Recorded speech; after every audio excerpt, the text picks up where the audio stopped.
Bonjour mesdames et messieurs, juste un petit message pour vous dire qu'une chaîne spécialement dédiée à la React Squad est en train d'ouvrir. Donc le Seb mettra le lien de cette chaîne en description et abonnez-vous vu que les prochaines vidéos, notamment la saison 5 de Shira, seront postées dessus. Merci à tous.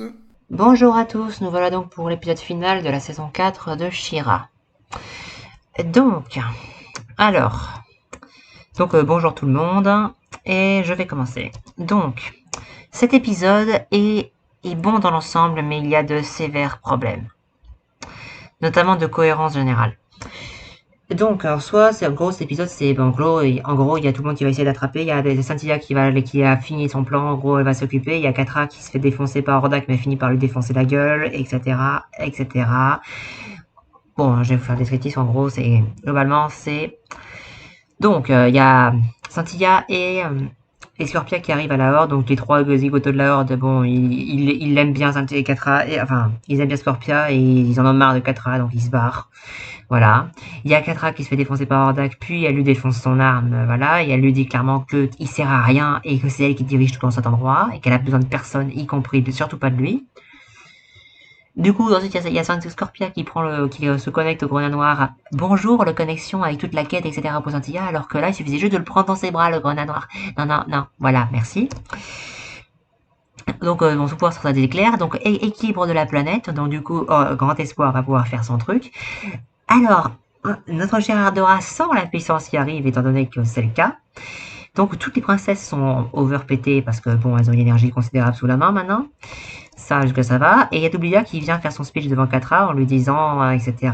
Du groupe, elle vient lui expliquer qu'elle l'a cerné. Donc, apparemment, ce serait un personnage qu'elle fait exprès d'être méchante et qu'elle veut être méchante, mais qu'elle ne l'est pas vraiment. Alors, juste une chose.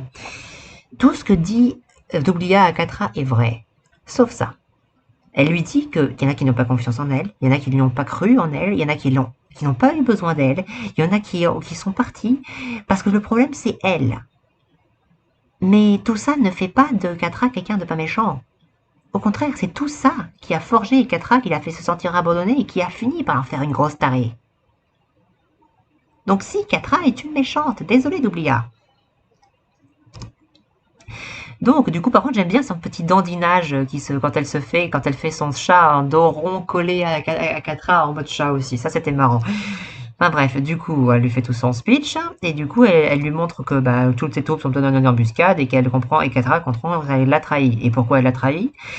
Parce que, dans une guerre, quand on est dans sa position, à Doblia, on se met du côté des gagnants, et elle sait qu'ils ont une super arme antique et qu'ils n'ont aucune chance. Donc elle a, voilà, c'est une traite, c'est une mercenaire. C'est une mercenaire, c'est pas compliqué. Hein. Vous avez engagé une armée de mercenaires, l'ennemi en face, il dévoile qu'il a l'arme atomique, je pense que les mercenaires, ils se barrent. Voilà. Bref, du coup, Scorpia massacre 2-3 mecs, elle va là, etc. Ensuite, donc, il y a Adora, qui va voir Grand Espoir. Adora, qu'est-ce que t'es conne.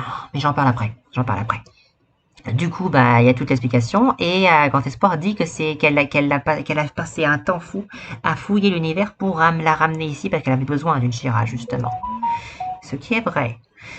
Ensuite, du coup, il y a Scintilla qui tombe sur Katra, il y a globalement Katra qui dit tue-moi, c'est bon, on est marre, on est seuls toutes les deux, voilà, je suis anéanti.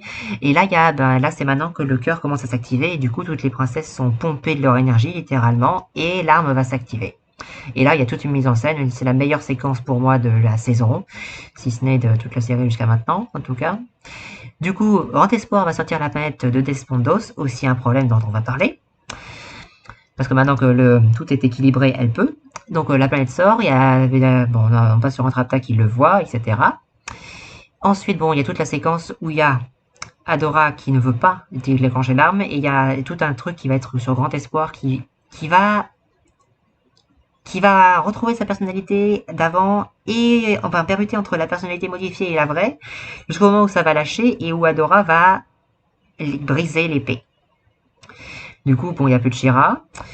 Donc par contre, juste un petit chipotage, elle a planté l'épée dans le sol juste avant. Alors pourquoi la faire cogner contre le sol après, ça aurait pouvoir la briser? Vous pouvez m'expliquer? Je sais pas. Bref, et du coup, là, il y a Flèche d'Or qui va essayer d'aider Sortia parce qu'il y a Hordak qui va s'apprêter à la massacrer. après que l'armée a arrêté de s'activer, etc. Et ben là, ils vont être téléportés par le grand maître de la Horde. Le grand maître qui, bon, alors il va faire des petites retrouvailles pas très sympathiques avec son frère. Et que son frère, bah, il a globalement, en gros, c'est un super communiste, super machin, tout ce que vous voulez. On est la même personne. Tu m'obéis un œil à l'œil et tu n'as pas de désir personnel. Et là, il a dit qu'il avait conquis ce monde pour lui, mais à un moment, il a dit, je l'ai soumis à ma volonté. Et du coup, il a eu dans ses pensées, il a vu qu'il n'avait pas voulu qu'il revienne, il a fait cet empire pour lui, etc. Bon, c'est pas tout à fait ça, ou alors en tout cas, ça doit être profondément Hordak. Du coup, il le met dans les pommes et il le demande à ce qu'il soit remis à neuf. Parce que ça voudra. Et maintenant, il y a donc Orphan qui reste gentleman, entre guillemets, et qui dit, il se présente ses respects à Cynthia avant de dire que Cynthia lui dit, je suis désolé pour ce que, enfin, il lui dit que je suis désolé pour ce qu'a fait mon frère, c'est une retotale méprise, je ne désire que l'ordre, et elle lui demande s'ils vont les laisser tranquilles, et là, il dirait, non, je peux pas laisser ça se passer, ça serait trop désordre, voyons, que quelqu'un apprenne ce qui s'est passé ici, donc je vais devoir tout détruire, et toi en premier. Et là, il y a Catra qui dit, encore un problème d'ailleurs, qui va lui dire, eh ben, comment dire, non, excusez-vous, je ne ferai pas ça. Donc elle a une passe de Dialcom parce que cette planète entière est une super arme et elle en fait partie. Et du coup, Bortam, il voit que ça coïncide avec ce qu'il a détecté, parce qu'il n'avait pas détecté, il savait pas où venait le message, par contre, il a vu cette planète sortir de là où elle était. Parce qu'il a vu une énergie incroyable, ce qui est vrai. Donc, du coup, ben, il va la mettre, maintenant, il est un petit peu plus galant avec elle, et il dit que tout le monde a sa place dans son empire, dans l'empire du grand maître omnipotent, machin. Et là, il y a Adora qui retrouve Flèche d'Or, et Adora qui dit, on va sauver Cynthia, on va sauver l'univers. Et elle dit qu'elle a plus d'épée. Alors, cet épisode en soi, il raconte un truc bien, il a une bonne séquence, il a de la bonne image, etc. Cependant, il y a des problèmes. Premier problème. Donc, quand est-ce que la planète n'a plus été en équilibre? Probablement quand la famille de Scorpia a laissé. Donc c'était à l'époque de son grand-père. Donc ça doit dater d'il y a 70 ans, 50 ans maximum. Ce qui veut dire que Hordak, donc le portail qu'il a amené, il a sûrement été déclenché par Grand Espoir qui cherchait des fondateurs. Ça colle. Souci. Comment Grand Espoir a ouvert ce portail, étant donné que la clé de la planète, c'est l'épée? Elle n'a pas pu.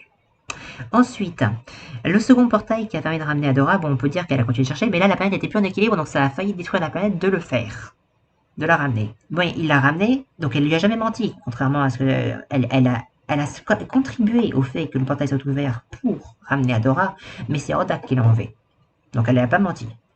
En revanche, encore une fois, elle ne pouvait pas ouvrir ce portail sans l'épée, qu'elle n'avait pas à disposition, et cette épée ne peut servir que s'il y a une She-Ra. Ça pose encore problème. Mais bon, là, il s'est passé, mais non. Par contre, ensuite, un autre problème. Comment Mara a envoyé cette plainte dans Despondos? La clé pour utiliser le portail, c'est l'épée. Elle l'a elle-même dit dans son message. D'ailleurs, c'est sûrement pour ça que ça n'a pas été repris dans le deuxième message, parce qu'ils s'en sont rendus compte. Quand le message a été complété, ils s'en sont rendus compte, et du coup, ils ont préféré le cacher sous le tapis. Mara n'a pas pu envoyer Netaria dans Despondos sans l'épée. Or, l'épée, elle l'a laissée dans la forêt. Et elle a déclenché le portail quand elle était dans son vaisseau. Problème. Ensuite, Adora, putain, lâche cette épée. Pourquoi t'es allé voir Grand Espoir? Pourquoi, merde? C'est très con de ta part. C'est pas incohérent, c'est extrêmement con. Parce qu'en plus, tu le sais depuis qu'Entrapta l'a dit. Avant, tu pourrais dire, tu ne savais pas. Mais Entrapta l'a dit. She-Ra lève l'épée et ça déclenchera l'arme. Tu laisses cette putain d'épée dans ta chambre. Et c'est bon. Il faut que tu lèves cette épée pour déclencher cette arme. Si tu n'es pas transformé en She-Ra et que tu n'as pas l'épée, il n'y a aucune raison que ça se produise. Il suffisait juste de laisser cette épée et de ne pas l'avoir avec toi. Fini. Mais non. Et Grand Espoir. Donc ça, j'en ai parlé. Grand Espoir était très cool. Mais tout ça, ça pose problème. Notamment à cause de ce qui a été révélé. C'est-à-dire que l'épée est la clé de la planète. Sans cette épée, rien n'a pu se passer. Et Grand Espoir n'avait pas de She-Ra pour utiliser les portails. Rien ne marche, du coup. C'est ça le problème. Et j'ai l'impression d'oublier encore quelque chose et je sais plus quoi. Mince, il y a un truc que j'ai zappé, je sais plus quoi. Je sais pas, ça me reviendra peut-être, mais il y a un autre truc que j'ai oublié et je sais plus quoi. Voilà, donc du coup, bah, maintenant que j'ai dit tout ça, je vais laisser la parole à Brian et après ce sera au tour de Kael. Brian, toi. Ben déjà, j'ai longtemps hésité entre un pouce bleu et un rien. Je reste sur le pouce bleu, personnellement, parce que je pense que c'est un épisode qui était assez prenant à suivre en fait. Franchement, c'est assez prenant à suivre. J'aime bien les différentes scènes avec les princesses, parce que les princesses, quand je parle des princesses, je parlais surtout de Cynthia et Scorpia, parce que j'avoue que j'aime beaucoup leur dynamique entre les deux en fait. Franchement, j'aime beaucoup. Alors qu'en parallèle, on a un duel assez fort entre Hordax et Catra qui est vraiment prenant à suivre aussi. Et finalement, l'un est battu, enfin battu de manière assez forcée parce que le plafond s'écoule sur lui, tandis que Catra, j'adore sa scène avec Doublia, je vais pas vous mentir. J'aime beaucoup le fait que Doublia est vraiment, comment dire, il a, comment il arrive à pas à la manipuler, mais à la déstabiliser. Mais vraiment la déstabiliser. J'ai trouvé, pour moi, c'est ma scène préférée de l'épisode. Ah, mais carrément. Carrément. Franchement, pour moi, c'est vraiment la meilleure scène de l'épisode parce que ce qui suit, Seb a pratiquement tout dit. Je vais pas répéter les problèmes de cohérence, mais voilà. C'est juste que tout ce qui concerne la partie Adora et le grand espoir, je vais pas dire grand chose parce qu'il a vraiment tout dit, hein, parce que le coup de l'épée, il aurait pu très bien ne pas la prendre parce qu'elle sait très bien ce qui va se passer. C'est vrai que c'est un peu grossier, mais ça m'a pas trop gêné parce qu'il fallait, d'un côté, il fallait l'épée pour pour pas pour, pour le twist de fin où Shira doit casser son épée. Pour moi, ça a été fait pour ça quand même, hein. C'est surtout ça. Donc voilà, donc du coup, à la fin de l'épisode, elle devrait, alors qu'il y a une menace assez grande à faire parce que je reconnais que Cynthia, elle est toujours persuadée que son plan fonctionnerait et tout, mais au moment où elle comprend son erreur, je trouve la scène un peu trop rapide. Donc du coup, j'ai pas très bien compris ce qu'elle essayait de faire avec ce truc. Donc je sais pas ce qu'elle est en train de faire, mais on dirait qu'elle voulait casser la rune, enfin le grenat noir en fait. Je vois pas comment c'était possible, mais bon, on va dire que c'était un acte désespéré, mais c'est pas, sinon c'est pas, pour moi, c'était un épisode assez prenant à suivre malgré ces erreurs-là. Voilà. Et je vais pas mettre un pouce vert juste parce qu'il est excellent, c'est pas le cas, il est pas si excellent que ça, parce que comme Seb l'a dit, il y a des facilités scénaristiques grossières, alors que l'histoire en soi, elle est prenante à suivre. Cependant, j'ai un problème avec autre chose, une autre scène, mais à un moment donné, tu as Catra qui se retrouve face à Cynthia et Cynthia, elle est un peu affaiblie. Je peux comprendre qu'à un moment donné, qu'elle est déstabilisée par les paroles d'Oublia, mais elle avait une occasion en or pour en finir avec Cynthia, en fait. Je sais pas ce que vous en pensez, mais moi, ça m'a gêné un peu. Bah après ça, on peut faire une interprétation, mais elle a dit à Scorpia. Ah oui, ah, j'ai oublié de parler de Scorpia. Il faut que j'en parle après. Rappelez-le-moi. Je te laisse pour la partie discussion, alors. Voilà. Mais voilà. Mais elle a dit à Scorpia, on est les gentils. Ça voulait dire entre guillemets, je vais pas la tuer, je Non, suppose. mais je parlais pas de Cynthia, je parlais de Catra, en fait, envers Cynthia. Ah oui, oui. Parce que c'est ça que j'essaie de dire. Je sais pas ce que t'en pensais, mais moi, franchement, ça m'a désolé. Catra avait une occasion en or C'est vrai. pour C'est tout à fait vrai, oui. bah oui, c'est ça que je me disais aussi à ce moment-là. Et puis on a la partie. Maintenant, je vais parler de tout ce qui concerne Grand Prime. J'avais de la peine pour Hordak, hein. Honnêtement, j'avais de la peine. Je sais pas ce qu'il va faire exactement, mais ouais, j'en peux pas pour lui. Et la manière dont Catra entre en scène, j'ai trouvé ça un peu grossier. Pas grossier dans le sens, oui, oui, Grand Prime voit une possibilité, enfin, pas les possibilités, mais enfin, le potentiel de l'arme euh, des dernières, mais, mais, comment dire, il accepte un peu trop facilement Catra, j'ai envie de dire. Voilà. Après, je sais pas du tout ce que ça va être pour la suite, mais j'avoue que comme fin de saison, ça peut prendre quelque chose. Après, il ne reste que 13 épisodes, donc faut voir ce que ça donne. Moi, j'attends rien du tout. Comme à chaque saison, j'attends rien du tout. J'ai pas d'attente particulière. J'attends de voir, mais je trouve que ça annonce quelque chose. Pour moi, je trouve que ça annonce ça annonce bien la saison qui va suivre. Voilà, je pense que j'ai rien d'autre à rajouter. Je vais passer la parole au suivant. Ok, je rajouterai juste un tout petit détail. Ça, c'est pas ce que j'ai rajouté sur Scorpius. C'est au fait, Katra, comment tu sais que la planète entière est une arme? Tu sais qu'ils ont une arme, mais tu sais pas que la planète est une arme. Et tu sais encore Mais moins c'est ce. toi qui l'as dit, c'est Doubia Et- qui l'avait dit. Non, non, non. Elle a dit qu'ils avaient une super arme antique. Elle n'a pas dit ce que c'était parce qu'elle n'en savait rien. Ah, ok. Parce que moi, j'avais Elle, compris ça comme ça, moi. elle sait pas que Bon, peut-être. la planète Ah, entière est une arme. Et ça, si c'est la planète entière était une arme, ça servait à rien contre la Horde. Hein. C'est ça, donc ça, non. Et en l'occurrence, comment Catra sait que la planète entière est une arme et comment elle sait que Scintilla en fait partie? elle bluffe. Bah non, parce que c'est la vérité. C'est pas du bluff, ça, Ouh. non. Oui, mais bon, enfin, c'est un vrai bluff. Bah non, parce que c'est la vérité. Du coup, voilà. Du coup, bah ça va être la parole à Grégoire. Bon, alors allons-y. Donc je mets note parce que d'un côté c'est bourré d'action, le petit discours de Doublia 4 est splendide, la scène de l'activation de l'arme est super cool, le désespoir est bien présent quand toute leur énergie se fait aspirer aux princesses, et l'arrivée de Horde Prime qui ressemble au prince Cesney dans Code Geass, bon peut-être que vous connaissez pas, bon, enfin on n'a pas le temps pour ça, Tu trouves c'est la vraiment qu'il crème ressemble à chantilly. Schneisel? Bon, un petit air de Senzen pour moi, j'ai dit un petit air. Ouais, d'accord. Je te le dis. Donc pour moi, ce personnage, c'est la crème chantilly de la badasserie et des super méga pitiés de Hordak.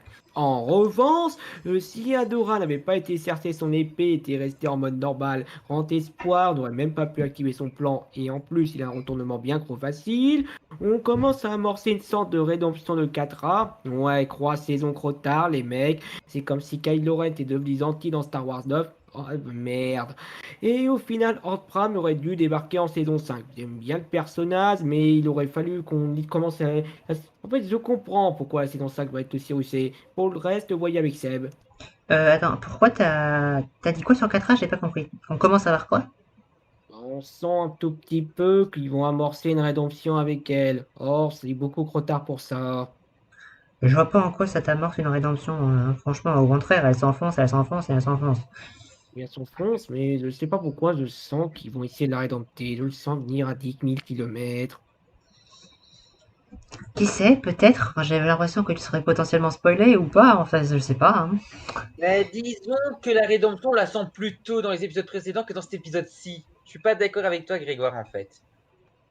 Hmm. Enfin bref, du coup, c'est la parole à Chronos. Ouais, mais... Bah, je vais mettre... de base, je voulais mettre un pouce vert à cet épisode, mais finalement, j'ai envie de lui mettre un pouce bleu. Je trouve que c'est vraiment un très bon épisode de fin de saison.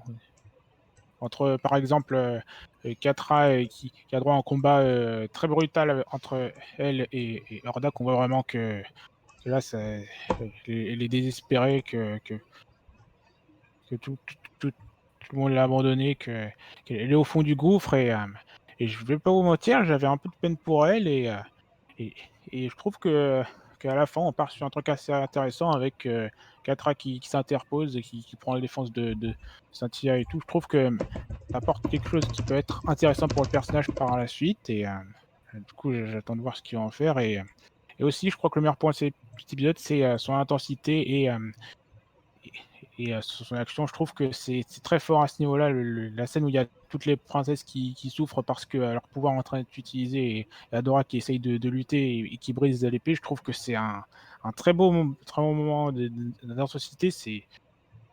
On arrive à être pris dedans. On a peur pour les personnages. Ça marche. Ça marche à merveille. Et, euh, et là, on voit du coup que Adora a plus ses pouvoirs et on s'en défense. Et, et on voit Et aussi, le dernier point dont j'aimerais parler, c'est Horde Prime. Du coup, c'est du coup dans cet épisode qu'il se montre enfin et je dois avouer, il est menaçant. il est charismatique et c'est un méchant qui peut promettre beaucoup pour la saison 5. Je suis assez intéressé de voir ce qu'ils vont en faire après. Et donc là, du coup, on voit que les enjeux sont posés. Ça va être. Les héros sont en mode endgame. La saison 5 arrive et ça fait un bon travail. Je trouve que en tant que finale de saison, je n'ai pas grand chose à rajouter. Je crois que tout a été dit. Et je suis un petit peu d'accord avec Seb sur le fait qu'il y avait quelques grossièretés avec Adora et tout, mais dans l'ensemble, j'ai vraiment bien apprécié ce final et je vais mettre un pouce bleu. Ok, bah du coup c'est la parole. John, vas-y. Alors, je mets un pouce jaune à cet épisode. C'est exactement le même avec Sam, mais je vais rajouter non, Katra ne fait pas ça pour protéger Santilla, elle fait ça pour protéger la planète, donc elle-même. Mais Et pas la planète. bien sûr que non, elle fait ça pour plutôt avoir la confiance d'Ord Prime. C'est plutôt ça que sauver la planète, j'ai presque envie de dire en fait. J'ai plus envie de dire qu'une planète qu'il a entièrement abandonnée, elle préfère qu'elle crève. Hein. Voilà, plutôt ça. Du coup, t'as fini? Oui, c'est fini. Du coup, ça va être la parole à Kel qui a mis un pouce vert. Du coup, Kel, c'est à toi, en différé. Pouce vert pour cet épisode. Quoi? Mickaël met un pouce vert, enfin! Et pour un bon épisode en plus, pas un épisode de merde de remplissage. Et ouais, ça m'arrive. Mais cet épisode vaut le coup, vraiment. Il y a plein de trucs géniaux dans cet épisode. La résolution de fin est géniale. La menace grandissante de Horde Prime est géniale. Alors, faut dire le grand maître de la Horde en VF, je sais. Tout est génial dans cet épisode et ça nous promet une saison 5 géniale. Moi, parmi mes scènes préférées, tu as Scorpion en mode God qui peut vraiment tout détruire et la scène de Doublia face à Catra.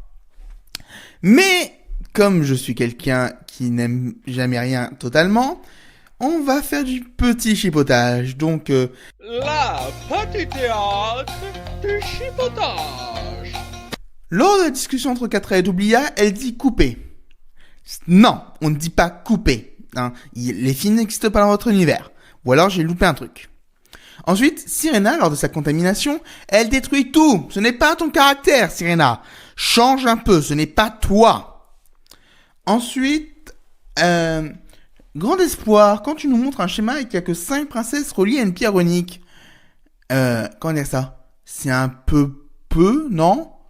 Tu n'as pas plus de princesses? Alors je sais que toutes celles qu'on nous a montrées, donc Entrapta, Netossa et Tournelle, ne sont pas reliées à des pierres runiques, mais il n'y en a pas que 5 pierres runiques quand même. Sinon, je trouve qu'il y a un problème. Je trouve que c'est vraiment trop peu.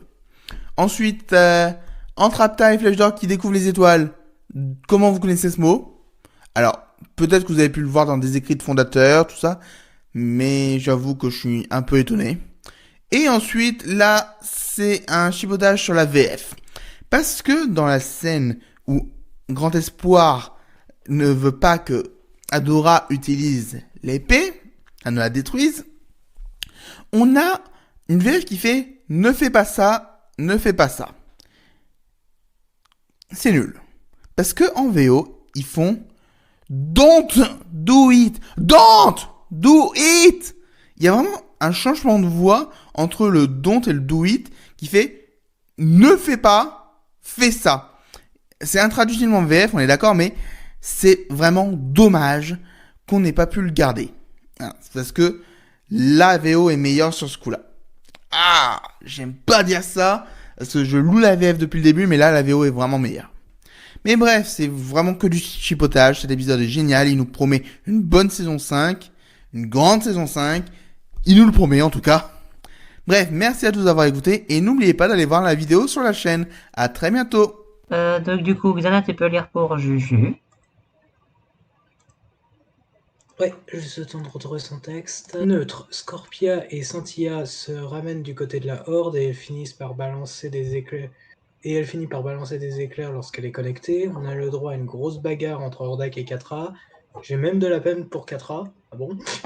Grand Espoir est intéressante. Deux voix parlaient comme si elle avait une double personnalité. Doubliga est terrible, torture psychologique, et j'ai pas tout compris avec Adora. Ouais. Cynthia est enlevée, elle et Catra se retrouvent dans le vaisseau du grand maître qui a une tronche pas possible. Il est bien glauque et on verra ce que ça donnera. L'épée est détruite, mais Adora garde espoir. Et oui, toutes les séquences étaient très belles. Les séquences étaient très belles. Ok, du coup, bah, Volcano, c'est à toi. Bon, pouce bleu. Pouce bleu, c'est-à-dire que tout a déjà été dit, c'est-à-dire sur l'appréciation, j'aime bien l'épisode, mais par contre, je rejoins Seb à 100%, c'est-à-dire qu'il y a beaucoup de problèmes. Et je vais même rajouter que c'est un petit peu... que c'est moins, vous nous donnez un final et avec qui ramène des tonnes de problèmes. Pas top hein, pour un final de saison 4, hein, pas top. Hein. Bah, Bref, le truc en fait, c'est qu'il n'y aurait pas tant de problèmes s'ils n'avaient pas dit l'épée est la clé de la planète.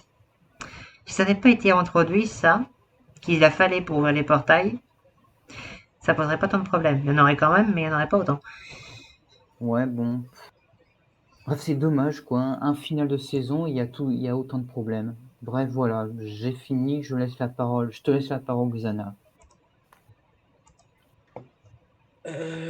Du coup, moi, ce sera un neutre. Alors, en soi, j'aime beaucoup l'épisode, mais je suis d'accord pour dire que niveau cohérence, il y a quelques problèmes.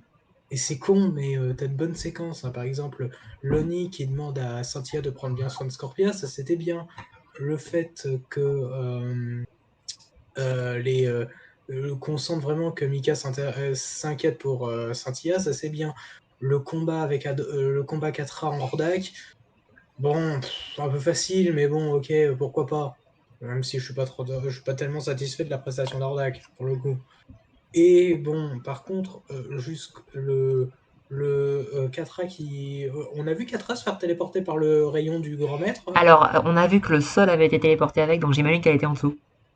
D'accord. C'est une supposition de ma part, mais c'est la seule solution que je vois. C'est un peu bizarre. Le grand maître qui... Ouais, qui est ce qu'il est, hein, voilà. Hordak. Putain, j'ai vraiment de la peine pour ce mec, quoi.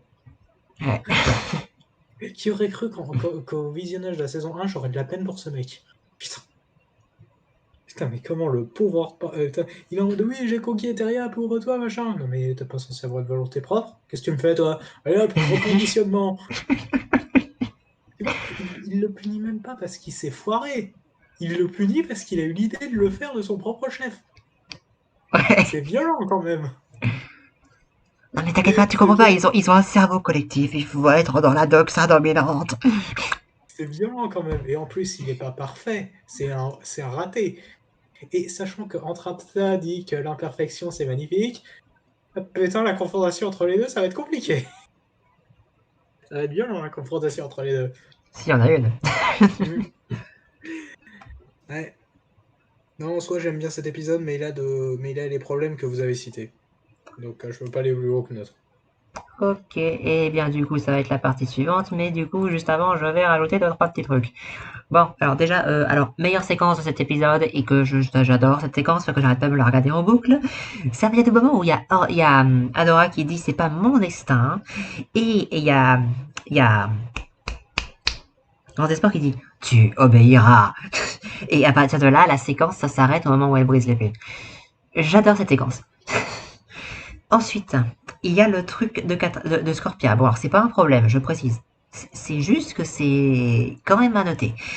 Vous remarquez qu'après tout ce qui s'est passé avec Catra, etc., le fait qu'elle ait dû l'abandonner, etc., qu'elle a arrêté de la suivre, etc., elle lui trouve tout le temps, encore et toujours, des putains d'excuses.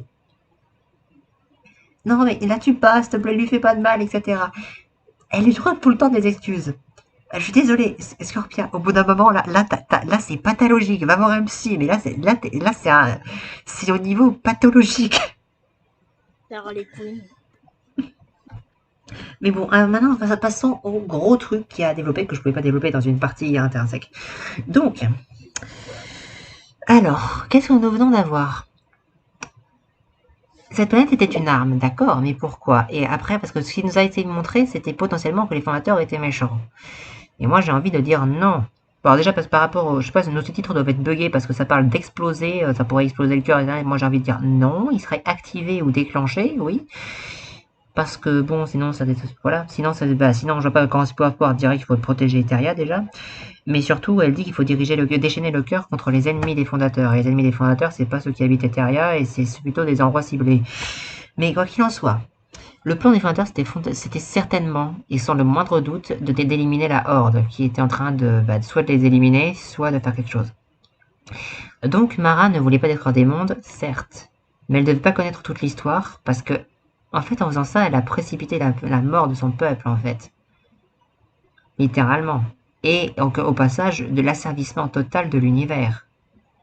Elle voulait pas détruire des mondes, quand elle a appris comment fonctionnait l'arme, mais elle devait être assignée à cette planète et pas connaître la guerre. Un truc comme ça. Donc je suppose que le cœur d'Etheria, ça c'était une supposition de ma part, je précise ça, devait vraiment être une source d'énergie à l'origine, et qu'il a été converti dans cette arme pendant la guerre. Et elle a découvert. Et vu qu'elle savait pas, elle a voulu l'arrêter. Le problème, c'est que en faisant ça, ça a condamné littéralement l'univers tout entier. Dites-moi ce que vous en pensez, mais moi c'est la seule solution que je vois vraiment. Je suppose que tout ce que tu viens de dire ne sera pas expliqué dans la saison 5. Absolument pas. Champion, je suis un oracle, Syrah. Enfin, il y aura un tout petit truc, mais ça, c'est clairement pas une explication. Du coup, est-ce que quelqu'un a quelque chose à rajouter? Bon, là, je pars en mode délire total, mais en fait, je pense que Hortfry va essayer de récupérer toutes les princesses pour se faire son petit harem personnel. D'accord. Je ne pense pas ça pour ça. Non, il est trop autosexuel pour avoir un harem. Non, T'as remarqué qu'il est servi que par des clones? Bah oui. Il est autosexuel au possible, hein. C'est Narcisse puissance 1000, ce mec. Hein. Non, mais ce mec-là, il veut transformer l'univers en lui. En fait, ce mec-là, c'est Ego. C'est Ego dans les Gardiens de la Galaxie 2. Les Gardiens de la Galaxie 2, oui. Contre seul. Ce mec-là, il est un peu comme ça, ouais. Enfin bref, si personne n'a quelque chose à rajouter, on va vous laisser. Ah non, j'ai oublié, faites le sondage pour la note de la saison 4. Bah, moi, en tout cas, cette saison 4, je trouve que c'est la pire jusqu'à maintenant. Parce que je la trouve moyenne. Parce que les épisodes, déjà, il y a 2 mauvais épisodes.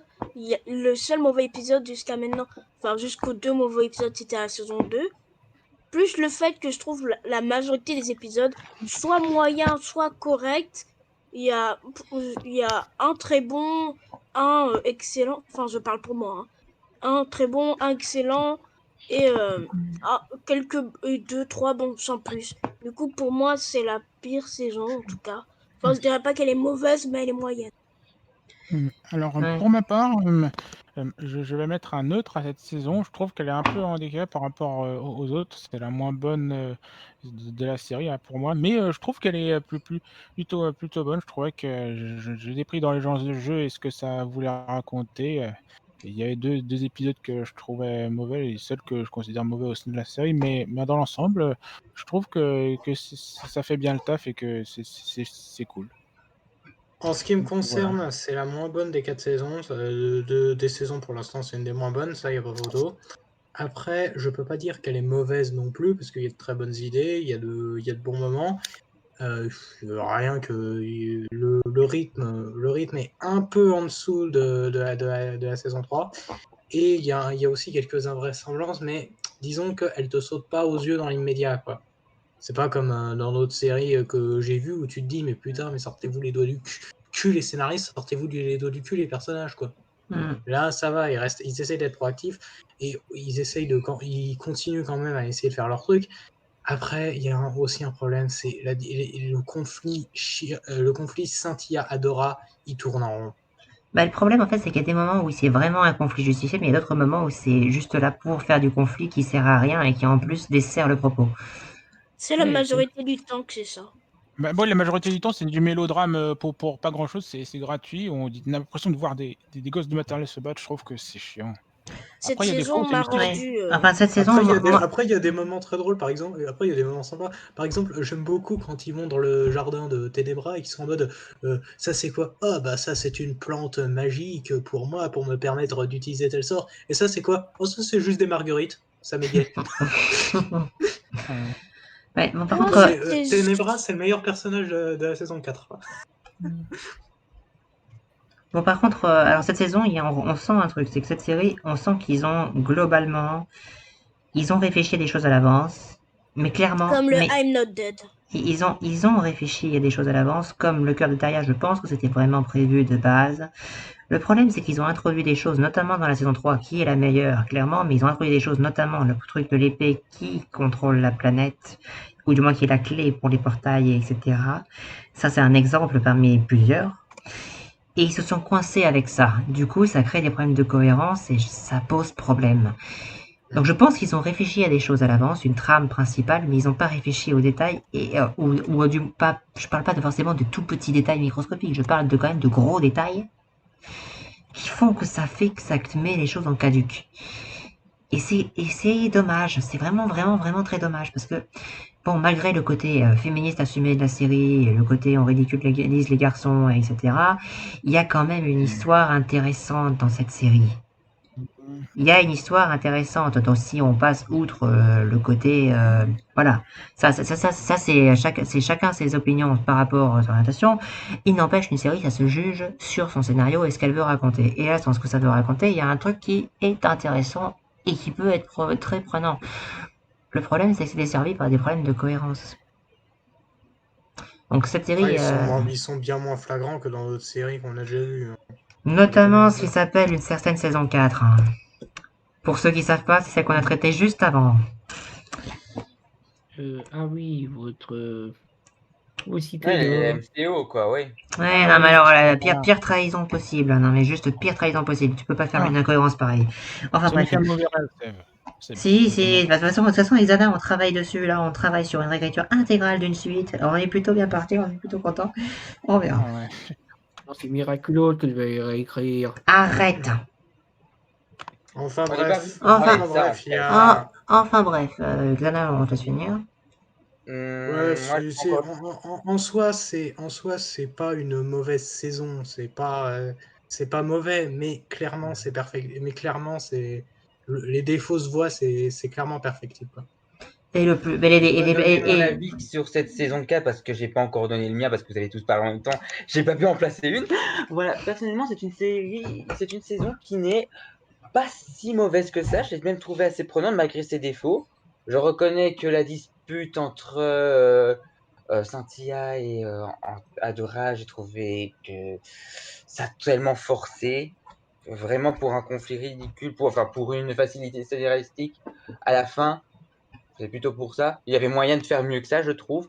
Mais je pourrais pas vous dire que c'est la pire saison. Je me dirais même la 2, enfin, que je préfère légèrement la 4 à la 2, même si je reconnais qu'un de mes épisodes préférés est dans l'épisode de la saison 2. Je dirais pas lequel, mais vous avez peut-être une petite idée. Donc voilà. Mais sinon, vraiment, comme j'ai dit, c'est prenant à suivre. On a quand même des développements assez intéressants concernant certains personnages et franchement, ça peut promettre quelque chose d'intéressant pour la suite. Après, j'attends de voir. Voilà, je pense que c'est plus ce que j'ai à dire concernant cette saison 4.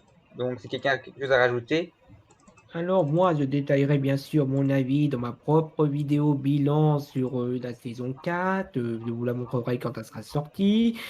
Mais disons que pour moi, cette saison 4 a les qualités scénaristiques de la saison 3 et les longueurs de la saison 2 et malheureusement un peu le même humour. Bon, il faudra vraiment... C'est totalement ça, c'est les qualités de la saison 3 et les longueurs de la saison 2, plus un petit problème de cohérence, des problèmes de cohérence qui malheureusement sautent aux yeux qu'au dernier épisode. Et peut-être aussi que ça sent vraiment que la saison 5 va être russée, vu le nombre Bah, de le couples. problème, c'est verra le truc. bien. Ça, c'est le truc, c'est que moi qui ai suivi la série, lorsqu'elle est sortie, je ne savais pas qu'il n'y resterait qu'une seule saison. Et moi, j'étais en train de me dire, bon, alors là, voilà, on arrive ça. Alors, ils ont galéré pendant 4 saisons. Bon, il y a une planétaire, c'est bon, on est parti pour 4 autres saisons. Au moins. Et quand j'ai vu que ça allait sortir, j'ai suivi cette dernière saison, 13 épisodes. J'ai dit non. Et j'ai pas été déçu, et j'ai pas du tout été déçu parce que j'ai totalement été dans le vrai. Pardon. Mais en Non, fait, mais je le redis, hein, ce qui va se passer, c'est que Horde Prime, il va arriver dans une mise en scène super classe, il va glisser, il va se briser la nuque contre un meuble qui était juste derrière lui. Non mais Et tout le monde va être en mode, non mais bon, en c'est fait, bon. non mais en fait c'est pas ça. Il y a Cédric qui va arriver, il va le gober. Bon là voilà, donc personne n'attend de chose à rajouter, donc on vous invite à aller voir la vidéo de Mayo et à la prochaine pour les 13 derniers épisodes. Putain, on a l'avènement de l'Empire, de l'Empire à la fin de la trilogie et au final il reste 13 épisodes. Bordel de merde. Enfin bref, à la prochaine. Allez, ciao, bonsoir. Salut. Ciao.